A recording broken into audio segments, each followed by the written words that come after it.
Welcome to Somnus Therapy's Sleep Stories. If you're looking for a relaxing tale to help you drift off into a deep, restorative sleep, then close your eyes, settle into bed. Let your head sink into the pillow, taking in a deep breath, holding it for just a moment,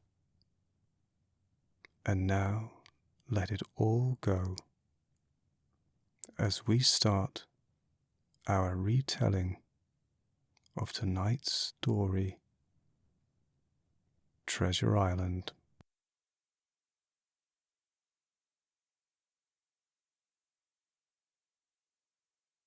Part 1. The Old Buccaneer. Chapter 1. The Old Sea Dog at the Admiral Benbow. Squire Trelawney, Dr. Livesey, and the rest of these gentlemen, having asked me to write down the whole particulars about Treasure Island, from the beginning to the end, keeping nothing back but the bearings of the island, and that only because there is still treasure not yet lifted, I take up my pen in the year of grace 17, and go back to the time when my father kept the Admiral Benbow Inn, and the brown old seaman with the sabre cut first took up his lodging under our roof. I remember him as if it were yesterday, as he came plodding to the inn door, his sea chest following behind him in a hand barrow. A tall, strong, heavy, nut-brown man, his tarry pigtail falling over the shoulder of his soiled blue coat, his hands ragged and scarred, with black, broken nails, and the sabre cut across one cheek, a dirty, livid white. I remember him looking round the cove, and whistling to himself as he did so, and then breaking out in that old sea song that he sang so often afterwards. 15 men on a dead man's chest, yo-ho-ho, and a bottle of rum. In the high, old tottering voice that seemed to have been tuned and broken at the capstan bars. He then rapped on the door with a bit of stick, like a handspike that he carried, and when my father appeared, called roughly for a glass of rum. This, when brought to him, he drank slowly, like a connoisseur, lingering on the taste, and still looking about him, at the cliffs, and up at our signboard.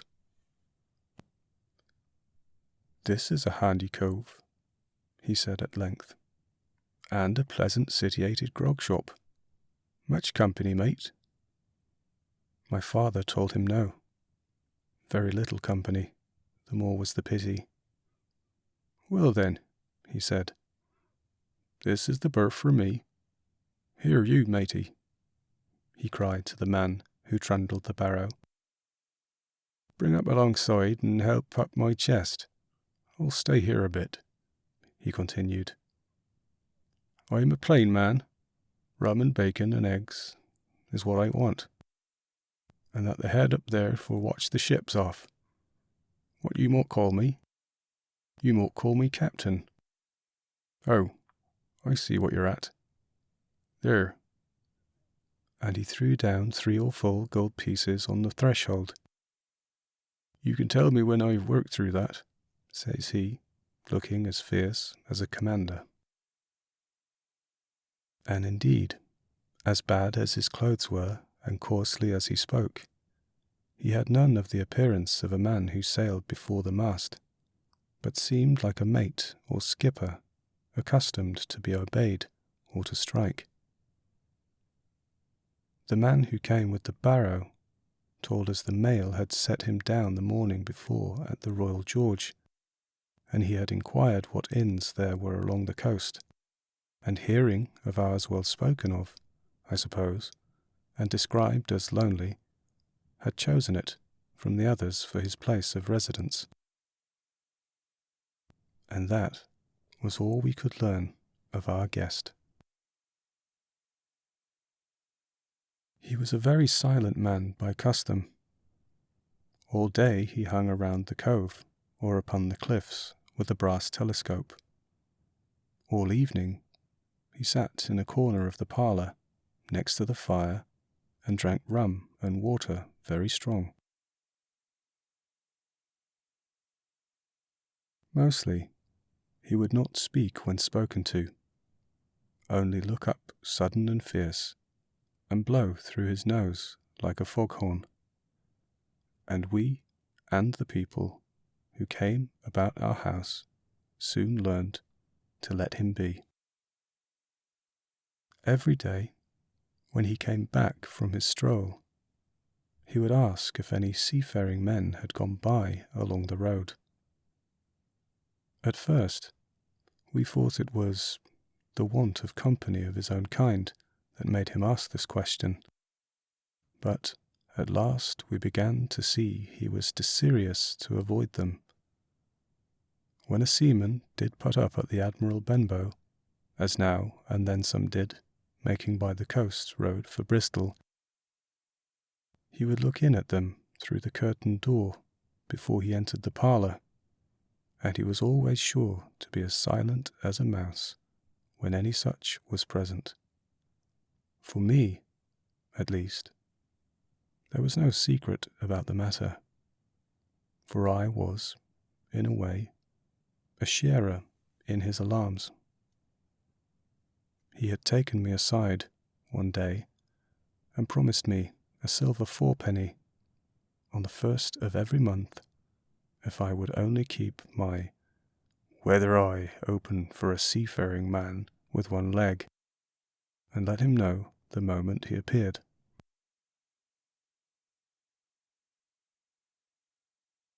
Often enough, when the 1st of the month came around, and I applied to him for my wage, he would only blow through his nose at me and stare me down.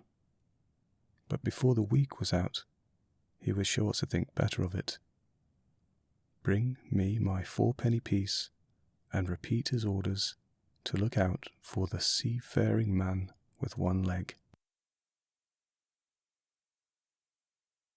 How that personage haunted my dreams, I need scarcely tell you. On stormy nights, when the wind shook the four corners of the house, and the surf roared alongside the cove and up the cliffs, I would see him in 1,000 forms, and with 1,000 diabolical expressions. Now the leg would be cut off at the knee, now at the hip. Now he was a monstrous kind of a creature, who had never had but the one leg, and that in the middle of his body. To see him leap and run and pursue me over hedge and ditch was the worst of nightmares. And altogether, I paid pretty dear for my monthly fourpenny piece in the shape of all these abominable fancies. But though I was so terrified by the idea of the seafaring man with one leg, I was far less afraid of the captain himself than anybody else who knew him. There were nights when he took a deal more rum and water than his head should carry, and then he would sometimes sit and sing his wicked, old, wild sea songs, minding nobody, but sometimes he would call for glasses round and force all the trembling company to listen to his stories or bear a chorus to his singing. Often I have heard the house shaking with yo-ho-ho and a bottle of rum, all the neighbours joining in for dear life, with the fear of death upon them, and each singing louder than the other to avoid remark. For in these fits he was the most overriding companion ever known. He would slap his hand on the table for silence all round. He would fly up in a passion of anger at a question, or sometimes none was put, and so he judged the company was not following his story, nor would he allow anyone to leave the inn till he had drunk himself sleepy and reeled off to bed. His stories were what frightened people worst of all. Dreadful stories they were, about hanging and walking the plank, and storms at sea, and the dry Tortugas, and the wild deeds and places on the Spanish Main. By his own account, he must have lived his life among some of the wickedest men that God ever allowed upon the sea, and the language in which he told these stories shocked our plain country people almost as much as the crimes that he described. My father was always saying the inn would be ruined, for people would soon cease coming there to be tyrannized over and put down, and sent shivering to their beds. But I really believe his presence did us good. People were frightened at the time, but, on looking back, they rather liked it. It was a fine excitement in a quiet country life, and there was even a party of the younger men who pretended to admire him, calling him a true sea dog and a real old salt, and such like names, and saying there was a sort of man that made England terrible at sea. In one way, indeed, he bade fair to ruin us, for he kept on staying week after week, and at last month after month, so that all the money had been long exhausted, and still my father never picked up the heart to insist on having more. If he ever mentioned it, the captain blew through his nose so loudly that you might say he roared, and stared my poor father out of the room. I have seen him wringing his hands after such a rebuff, and I am sure the annoyance and the terror he lived in must have greatly hastened his early and unhappy death. All the time he lived with us, the captain made no change whatever in his dress but to buy some stockings from a hawker. One of the cocks of his hat having fallen down, he let it hang from that day forth, though it was a great annoyance when it blew. I remember the appearance of his coat, which he patched himself upstairs in his room, and which, before the end, was nothing but patches. He never wrote or received a letter, and he never spoke with any but the neighbours, and with these, for the most part, only when drunk on rum. The great sea chest none of us had ever seen open. He was only crossed once, and that was towards the end, when my poor father was far gone in a decline that took him off. Dr. Livesey came late one afternoon to see the patient, took a bit of dinner from my mother, and went into the parlour to smoke a pipe until his horse should come down from the hamlet, for we had no stabling at the old Benbow. I followed him in, and I remember observing the contrast the neat, bright doctor with his powder as white as snow, and his bright, black eyes and pleasant manners, made with the coltish country folk, and above all, with that filthy, heavy, bleared scarecrow of a pirate of ours, sitting, far gone in rum, with his arms on the table. Suddenly, he, the captain, that is, began to pipe up his eternal song. 15 men on a dead man's chest, yo-ho-ho and a bottle of rum. Drink and the devil had done for the rest, yo-ho-ho and a bottle of rum. At first, I had supposed the dead man's chest to be that identical big box of his upstairs in the front room, and the thought had been mingling in my nightmares with that of the one-legged seafaring man. But by this time we had all long ceased to pay any particular notice to the song. It was new that night to nobody but Dr. Livesey, and on him I observed it did not produce an agreeable effect, for he looked up for a moment quite angrily before he went on with his talk to old Taylor, the gardener, on a new cure for the rheumatics. In the meantime, the captain gradually brightened up in his own music, and at last flapped his hand upon the table before him in a way we all knew to mean silence.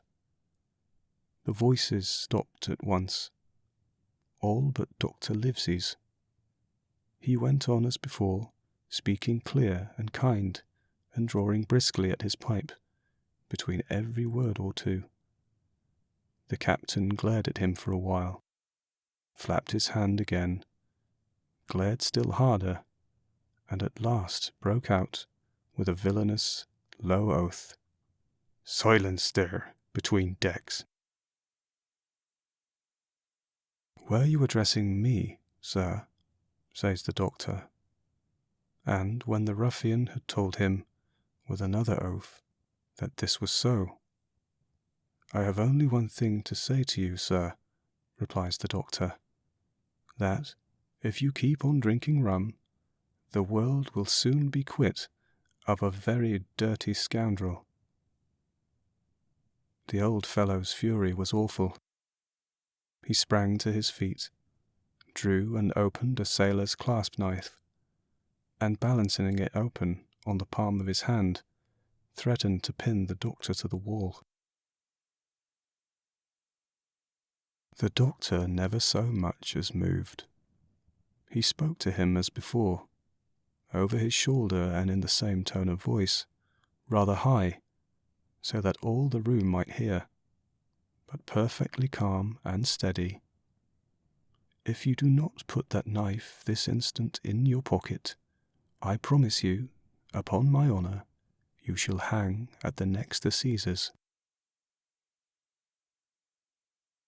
Then followed a battle of looks between them, but the captain soon knuckled under, put up his weapon, and resumed his seat, grumbling like a beaten dog. "And now, sir," continued the doctor, "since I now know there's such a fellow in my district, you may count I'll have an eye upon you day and night. I'm not a doctor only, I'm a magistrate, and if I catch a breath of complaint against you, if it's only for a piece of incivility like tonight's, I'll take effectual means to have you hunted down and routed out of this. Let that suffice." Soon after, Dr. Livesey's horse came to the door, and he rode away. But the captain held his peace that evening, and for many evenings to come.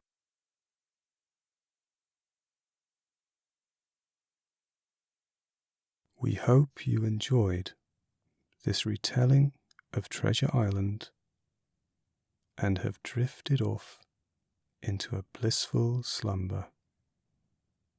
But if you're still with me, why not try another of our sleep stories? Or visit our website, somnustherapy.com, and learn how you can achieve deep sleep every night.